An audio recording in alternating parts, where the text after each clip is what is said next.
আর একটা এজেন্ডা ভিতরে চলতেছে, আমি অনেকদিন খোলামেলা বলেছি, মুসলিম মেয়েদের ইজ্জত নেওয়ার একটা পায়তারা চলতেছে ভিতরে ভিতরে। মুসলিম মেয়েদেরকে ফুসলিয়ে ফাসলিয়ে প্রেমের ফাঁদে ফেলে ইজ্জত নষ্ট করে গরমে বাচ্চা দিয়ে চলে যাবে, এর নাম দিয়েছে লাভ জিহাদ। আপনারা এগুলো ঘাটাঘাটি করেন। মুসলিম মেয়েদেরকে খুব সতর্ক রাখবেন বাসায়, আপনার মেয়ে, আপনার বোন, আপনার স্ত্রী, এদেরকে খুবই সতর্ক রাখবেন। কোন অবস্থাতেই যেন এদেরকে এগুলো স্পর্শ করতে না পারে। একবার ইজ্জত চলে গেলে আর কোনোদিন ফিরে আসবে না ভাই। আরো তো কি বলতে গেলে তো এগুলো বললে শেষ করা যাচ্ছে না। এরপরে আবার আসছে এখন নতুন ফিতনা কি, যে না ভাই আমি মনে মনে ছেলে না, আমি মনে মনে আবার মেয়ে না, বাইরে বাইরে ছেলে, মনে মনে আবার মেয়ে। এরা আবার এখন কি করতেছে দেখতেই তো পারতেছে কি হচ্ছে। এভাবে আরো একটা 10 বছর মেয়াদী পরিকল্পনা গ্রহণ করছে, 10 বছরে যেন বাংলাদেশে এদের সংখ্যা আরো বেড়ে যায়। 10 বছর, এই যে বললাম 1993 আগে যেমন জেনার হারটা একটু কম ছিল, কিছুটা হলেও কম ছিল, যতদিন থেকে এইসব দিবস পালন করা শুরু হলো জেনা বেড়ে গেল। ওই যে 20 বছর 25 বছরে এই জায়গায় আসলো।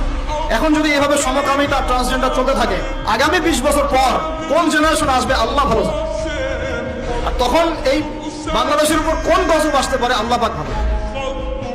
আল্লাহর গজব চলে আসলে কোনো ন্যাটো আর কোনো জাতিসংঘ আর কোনো পশ্চিমা সভ্যতা আর কোনো মিত্র রাষ্ট্র কেউই বাঁচাতে পারবে না, কেউ না।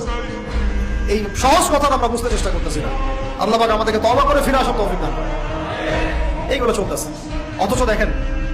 অথচ সবচেয়ে বেশি ভালোবাসেন, মহব্বত করেন আমাদেরকে আমাদের রব। কে ভালোবাসে আমাদেরকে?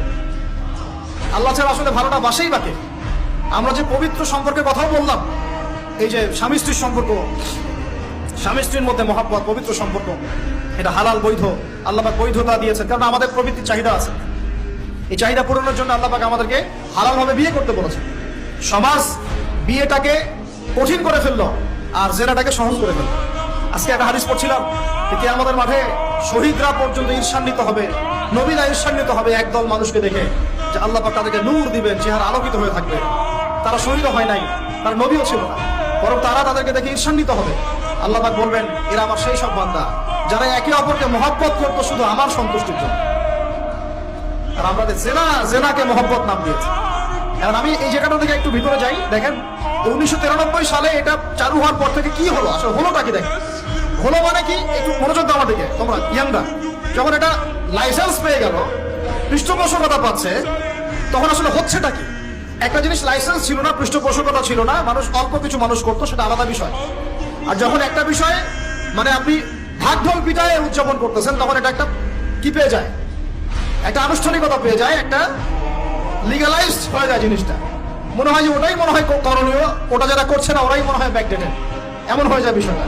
হলো কি তারপরে হলো ছেলে মেয়েদের ফ্রি একটা মিক্সিং শুরু হয়ে গেল। ছেলে মেয়ে মানে আল্লাহ পাক যে বলেছেন যে তোমরা দৃষ্টি নিচু করো, এটা যে কোরআনে আছে যে একটা গায়রে মাহরামের দিকে চোখ পড়লে যদি খারাপ চিন্তা চলে আসে, চোখটা কি করো, নিচু করো, ছেলে হোক মেয়ে হোক। এই আয়াত কোরআনেই পড়ে থাকলো। চক্ষু নিচু করো তো দূরের কথা, চোখে চোখ রেখে এখন কিস করতেছে মনে হয় বিষয়টা, তাই না? কথা কি বুঝতে পারেন?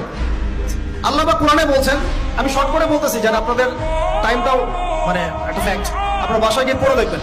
আল্লাহ পাক কোরআনে বলেছেন ওয়ালা তাকরাবা হাযিহিশ শাজারা। একটু বোঝার চেষ্টা করেন। এই কথাটা আল্লাহ পাক বলেছেন আমাদের পিতা এবং মাতাকে, আদম আলাইহিস সালাম এবং হাওয়া আলাইহিস সালামকে। দেখো তোমরা জান্নাতের সব জায়গায় ঘুরো, খাও, কোনো সমস্যা নাই। ওয়ালা তাকরাবা হাযিহিশ শাজারা।